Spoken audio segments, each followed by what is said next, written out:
30,000 feet over Georgia, first class smelled like warm biscuits and money. My kid was asleep on my shoulder, and a man 2 rows back laughed loud enough to make sure it hurt. "We pay for first class, not a daycare," he said. And yeah, everyone knew who he meant. I didn't flinch. I tucked the blanket around Noah and asked if he was comfortable. He gave me a thumbs up without looking up from his toy plane with the missing wing. The flight attendant came with that smile people wear when they've been told to do something they don't want to do. Asked for my ticket. I handed it over with an ID. Most folks never see her eyes flicked to the seal, then to me, and the whole mood shifted a half-inch, small enough for him to miss, but big enough for me to breathe. "My name is Lena Carter. I don't do speeches. I don't enjoy attention. I carry a worn leather satchel and a picture. I try not to touch too often, because it breaks me open. The man in that photo is Daniel Kasai, and if you're wondering why I didn't snap back at the billionaire in the Navy suit, it's because I save my energy for the part that matters. His name was Victor Langford, silver hair cufflinks that could blind you. The kind of guy who thinks compliance is something for other people to worry about. Mining magnate, global philanthropist magazine covers. You've seen the type, you know what I mean. He kept up the running commentary. Little digs said big, so they landed. Called the attendant over twice as if the air was his to order. Told his assistant to text the destination airport to have me checked, like I was a bag that slipped into the wrong cabin. The assistant had that perfect posture and worried hands. I almost felt bad for her, almost. I'm an investigator with ITICA, International Tribunal for Corporate Atrocities, which is a mouthful that just means when very rich people hurt very poor people for profit and call it progress. I show up with paper and witnesses and patience that doesn't blink. The recorder in my bag is the size of a lip balm. The transmitter beams clean audio farther than a rumor can travel, and we had planned this flight down to the part where the captain would look calm while saying everything without saying it. He didn't know it, but he'd already walked into our net. When the attendant asked if he'd like to step into the cockpit for a moment, Victor stood like applause was waiting, came back heavier, irritated, like the air had turned on him, and I let him sit in it for a minute before I turned and asked soft as a Sunday morning, "Mr. Langford, you've worked in the Mbeko Basin, right?" His eyes lit up because powerful men love to explain things. He said he worked everywhere, that his company brought jobs. Where there'd been nothing built roads. Where there'd been mud, he said mud, like it offended him personally, and I nodded like I was learning something. Must be hard to keep all the environmental and labor rules balanced with costs, I said, and he smiled. The smile people wear when they think flattery is love. Regulations are flexible when you understand local realities, he said. Africa speaks one language, money. He said it like he was teaching me, like I'd thank him for the lesson. In the cockpit, Captain Aaron Hale, steady hands voice like warm wood, pressed a button only 2 of us cared about and said, "Blue Beacon Chariot 7, the package is speaking freely simple words, big doors." I thought about Daniel, the message he sent from that hillside, where the stars looked close enough to pocket the boys, hauling sacks heavier than their ribs. The creek turned the color of metal, his text said. I have names now, and then I'm not afraid. And 3 weeks later, he was a headline that never made the front page, yeah. That happened. And I've been angry in a quiet way ever since. I asked Victor about activists in Kitala province. He rolled his eyes, said leaders with air quotes, talked about petitions and cameras, said if they shut down every time someone cried, "Wolf, nothing would get built." I kept my face open. What happens when they don't sit down? I asked, like I was new here, and he shrugged. Every place has its rhythm. Some people listen to reason. Some require a more persuasive conversation. He made persuasive sound like a vintage wine. His assistant went still. She knew what he'd just admitted. He didn't. I said, "Does the name Daniel Kasai ring a bell?" and watched his mouth open and close, watched him sort through a library of memories he pretends not to keep, then the smirk. Big region, he said a lot of names, then he paused, enjoying himself. I recall a young man who caused significant delays, tried to unionize a village with rumors and photos out of context. You cannot run a mine with that kind of disruption. My head of security had a conversation with him. He understood less after, and he chuckled at his own ugliness. That laugh, that line, was the moment the plane got colder for me. The recorder caught every syllable.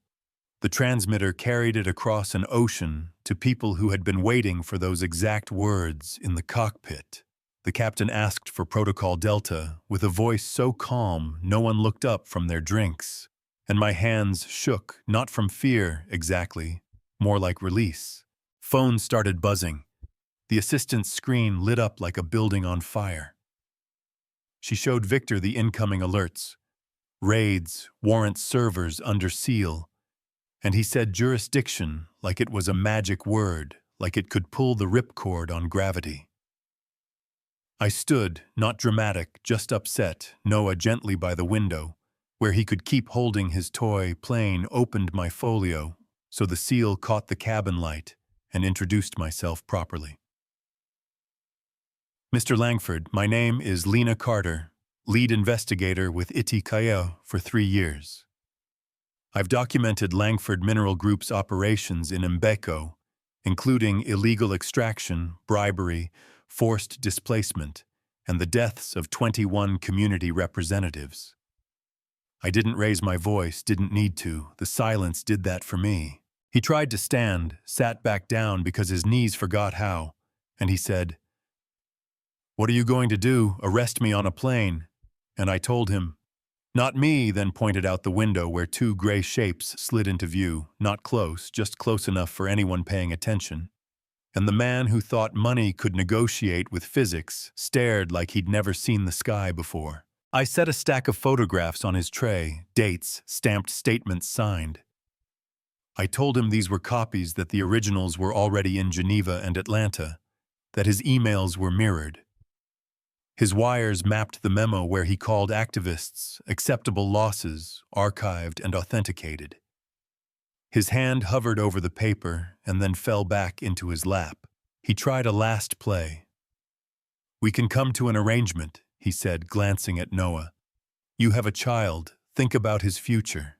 And I said, "I am told him Noah was Daniel's, told him. Noah's mother asked me to bring him home and keep him safe. Told him my promise had a long memory and good lawyers." The captain came on, asked us to remain seated for a coordinated taxi to a remote stand.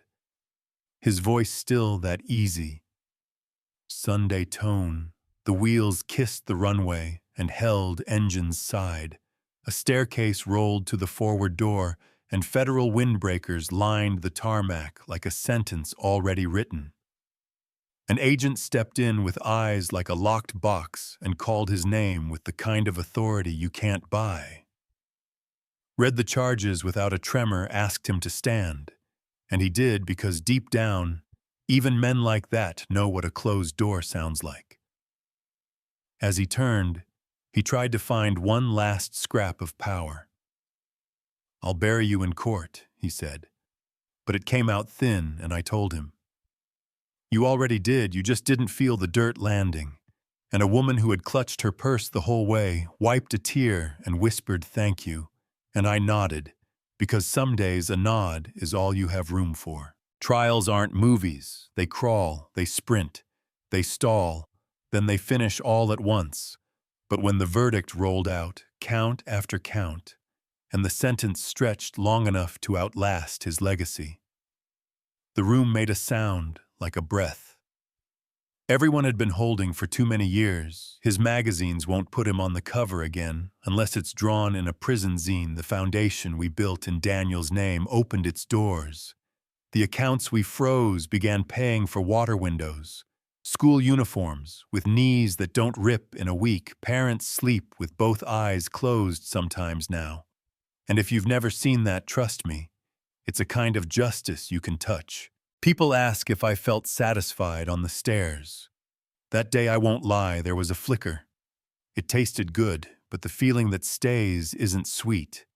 It's steady like the cabin hum when everything's working the way it should. And the week after the verdict, my inbox filled with messages from people saying, I saw something once and I didn't think it mattered, or I didn't want to make a scene. And I get it. We get taught to make ourselves small so other people can feel big. But empires don't fall because one person yells, they fall because a lot of quiet people decide to stop whispering. You know what I mean? Here's the part I still argue with myself about at 3 a.m. If the recording hadn't existed, if the captain hadn't made that call, if the tribunal needed 6 more months for one more piece of paper, would the folks cheering on the tarmac have turned away at the gate? Would the cameras have come? Would anything have changed? There isn't a clean answer, and maybe that's why I keep the satchel packed.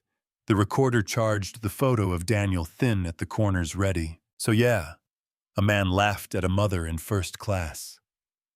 He thought status could make him untouchable. Thought planes fly on fuel, and fear turns out they also fly on truth and planning, and a kind of courage that sounds like small talk until it turns into a confession. Noah asked me last week, staring at a jet, climbing into the glare, Mama, did we save anybody? And I told him we saved the people his dad believed in one by one, some with papers, some with doors, some with the simple fact that their names won't be erased this time.